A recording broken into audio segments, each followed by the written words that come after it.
प्रिय भैया बहन, आप कैसे हैं। आज के ऑनलाइन क्लास में आपका स्वागत है। सर्वेशाम शुभम भूयात्। आज मैं कक्षा सप्तम के भैया बहन आपका पाठ है अध्याय 6 लक्षमा, यही मैं पढ़ाऊंगी आपको। इसमें यह महादेवी वर्मा जी का पाठ है। यह अतीत के चलचित्र रेखाचित्र से यह उद्धृत है। अब इसमें लेखिका ये बहुत बड़ी कवित्री भी थी। महादेवी वर्मा जी को हिंदी साहित्य की आधुनिक मीरा कहा जाता है। हिंदी साहित्य जगत की आधुनिक मीरा की उपाधि से विभूषित हैं। मैं नीर भरी दुख की बदरी, विस्तृत नभ का कोना कोना, मेरा न कभी अपना होना। ऐसी कवित्री, इस तरह से उनकी रचना, बहुत सारी रचना है। इसमें आप इनके जन्म कहाँ हुआ था, आधुनिक मीरा महादेवी वर्मा जी को कहा जाता है। जन्म इनका 1907 में उत्तर प्रदेश के फर्रुखाबाद में हुआ था। कहाँ हुआ था इनका जन्म? उत्तर प्रदेश के फर्रुखाबाद में 1907 में हुआ था। 1927 में महादेवी वर्मा जी इंटरमीडिएट पास की।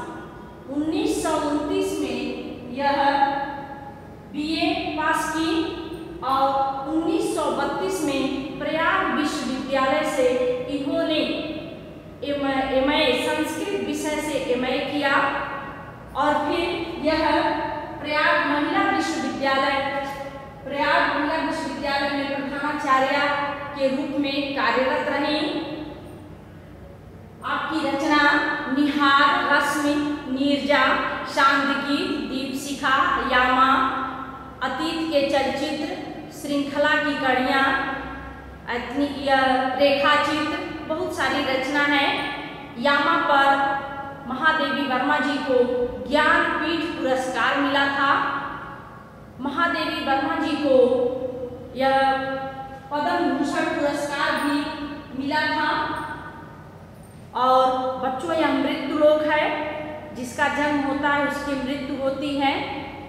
तो 11 सितंबर 1987 को प्रयाग में महादेवी वर्मा जी का स्वर्गवास हो गया।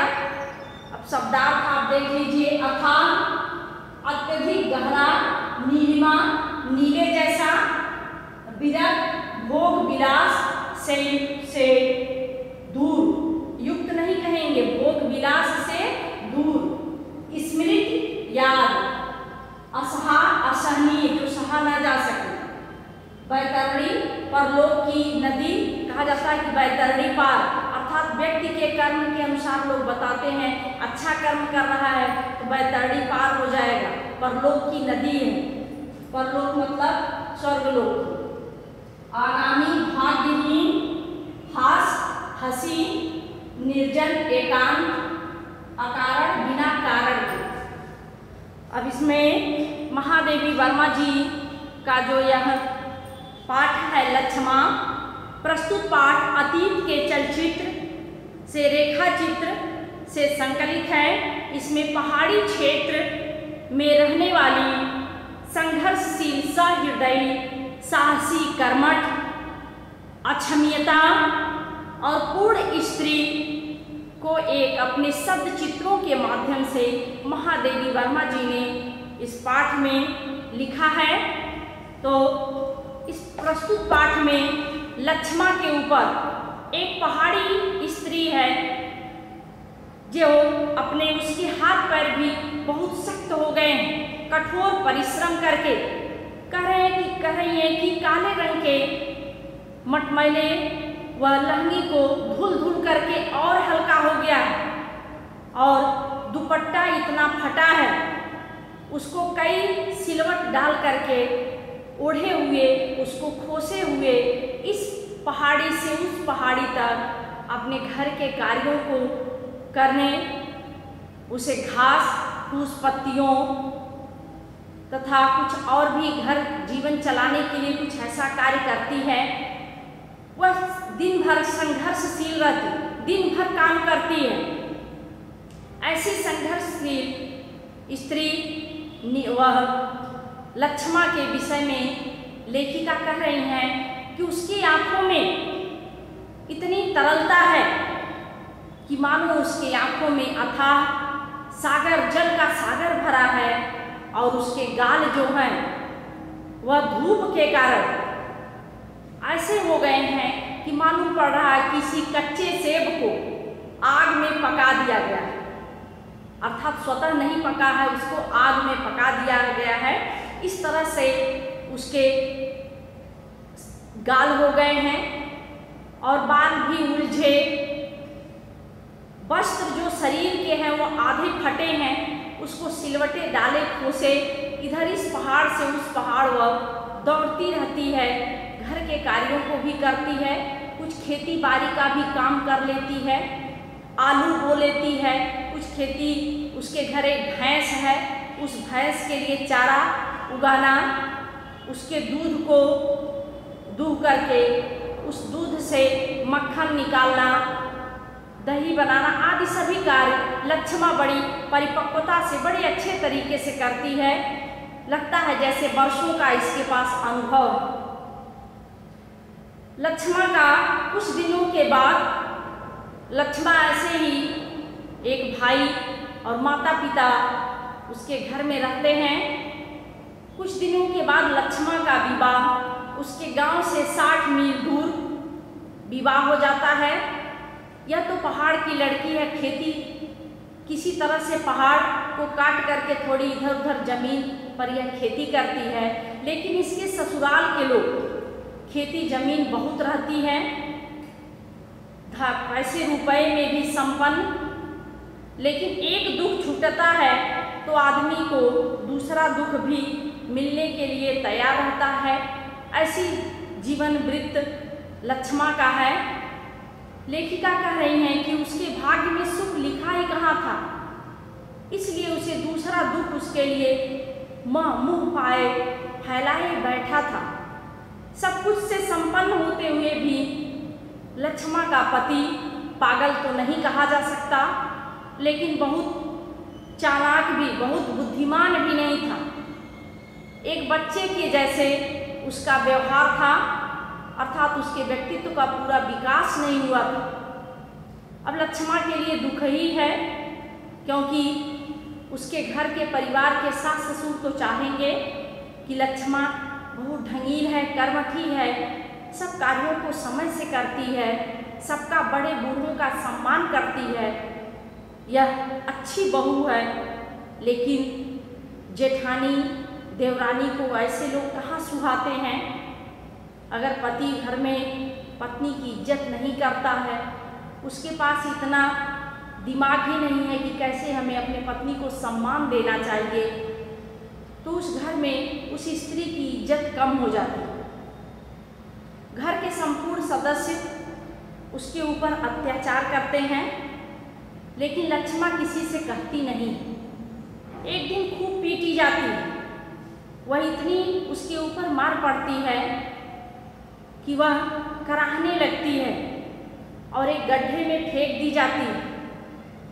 वह उस गड्ढे से निकल करके अपने गांव तक 3 दिनों में कैसे आती है, वह तो उसका शरीर ही जानता होगा।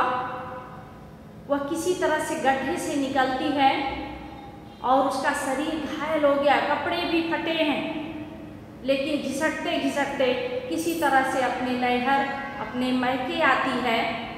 रास्ते में 3 दिनों में बच्चों भूख प्यास तो मनुष्य है तो उसको लगेगी ही। लक्ष्मा को जब भूख लगती है तो बताती है लेखिका से कि जब मुझे भूख लगती थी तो मैं क्या करती थी कि पीली माटी का गोला बना करके अपने मुख में डाल लेती थी, सोचती थी कि लड्डू खा रही हूँ। ऐसे मैंने 3 दिनों तक अपनी भूख को शांत किया और पानी पी लेती थी, लगता था सब कुछ हमें मिल गया। अब जब लक्ष्मा यहाँ आती है, उसके दूसरे दिन ही एक दूध मुही बच्ची, मतलब एकदम जन्मी हुई, तुरंत की जन्मी हुई एक बच्ची को छोड़ करके इसकी भाभी परलोक सिधार जाती हैं। एक बेटा और एक बेटी का पालन पोषण लक्ष्मा के जिम्मेदारी हो जाती है। उसे अभी अपनी जिम्मेदारी समझ करके बड़ी दक्षता से उन सबों का पालन पोषण करती है, दोनों अबोध बच्चों का। लेकिन लक्ष्मा बेचारी जानती नहीं है कि छोटे बच्चे को दूध कैसे पिलाया जाए। वह कटोरे से उसको दूध पिलाती है। अब नवजात बच्चा कटोरे से दूध कैसे पिएगा? इसके बाद इसके दिमाग में एक ध्यान आता है कि इसको अपने गाय भैंस के बच्चे को जब ऐसे दूध पिलाती थी तो वही बकरी के भी बच्चे को देखी थी। इस तरह से उसे ध्यान आता है तो एक शीशी साफ करके उसमें उसके ढक्कन में छेद करके रुई डाल करके वह नेपल बनाती है और उसी से दूध पिलाती है। बच्चे का पालन पोषण, परिवार का, वृद्ध माता पिता, इन सब का वही करती हैं। लेखिका कहती हैं कि उसको देख करके कभी कभी मुझे अपने जीवन में उसे सीख लेने और उसे शिक्षा लेने की इच्छा होती है कि लक्ष्मा किसी बात को कितने साधारण तरीके से कर देती है और समझा देती है अपने शब्दों में। कभी कभी वो आश्चर्यचकित हो जाती है। कहती है इच्छा होती है, लेखिका कुछ दिनों के लिए उधर घूमने जाती हैं। कहती है जब मैं लिखने और घूमने इधर आया करूं, मन करता है तुमको प्रयाग ले चल के पढ़ाऊँ लिखाऊँ। कहती है अपने मन से की इच्छा होती है, लेकिन वह अपने उस जीर्ण शीर्ण मतलब पुराने टूटे फूटे घर की तरफ इशारा करती है और उसके ऊपर आश्रित रहने वाले जो माता पिता हैं और जो छोटे अबोध बच्चे हैं, उन बच्चों की तरफ वह इशारा करके कहती है इन सबों का क्या होगा? मैं तो यही सोचती हूँ कि जब तक ये बड़े हो जाएंगे और मेरे माता पिता मृत्यु को प्राप्त हो जाएंगे, जब यह बड़े हो जाएंगे, अपने से अपना सब काम करने लगेंगे, तो फिर मैं यहाँ क्या करूँगी? मेरी यहाँ क्या आवश्यकता है? हो सकता है ईश्वर मुझे बुला लें। किस तरह से जीवन की सीख देती है कि मृत्यु सत्य है और मृत्यु एक दिन आएगी, समय पर मेरी मृत्यु हो जाएगी। जब तक मैं हूँ अपने कर्तव्य का पालन कर रही हूँ। ससुराल के लोग उसके ऊपर इतना अपराध किए थे, लेकिन मायके के कुछ लोग और लेखिका की इच्छा होती है उसके ससुराल के लोगों को दंडित कराया जाए, उन्हें कुछ दंड दिया जाए, लेकिन वह उस घर की मर्यादा को बचाती है। बताइए, जिस घर में जिसका आदर ही नहीं, सम्मान ही नहीं, लेकिन कितनी सहनशील धैर्यवान लक्ष्मा है। एक साधारण सी लड़की, वो एक साधारण सी स्त्री है, लेकिन कहती है घर की मर्यादा घर में ही रहे। मर्यादा मतलब मर्यादा, इज्जत। मैं उसे बाहर नहीं लाना चाहती हूँ। और एक बहुत बड़ा महाभारत होने से, लेखिका कह रही हैं कि बहुत बड़ा महाभारत होने से बचा लेती है। वो अपने ससुराल के लोगों के ऊपर कोई वह इस तरह का कुछ नहीं करती है, उनको दंडित किया जाए, उन्हें कुछ इस तरह से कहती है मैं क्यों, मेरे भाग्य में जो था वह मुझे मिला, वैसा मेरे साथ हुआ, मैं किसी को दोषी नहीं मानती हूँ। ऐसी सहनशील स्त्री बिरले ही मिलती हैं। लेखिका जब भी कुछ लिखने पढ़ने बैठती हैं तो उनकी बहुत ध्यान रखती है, वहाँ शांत मन से ध्यान से देखती है, पूछती है, जिज्ञासु प्रवृत्ति की है। आज मैं इस वीडियो में इस लक्ष्मा का जो यह पाठ जो है, इसकी एक भाग का वीडियो बनाई हूँ। अगला भाग मैं आपको अगले वीडियो में भेजूंगी। इसे शब्दार्थ, लेखिका का जीवन परिचय आप अपनी कॉपी में अवश्य नोट करेंगे। धन्यवाद। आज के लिए बस इतना ही। आपका दिन मंगलमय हो।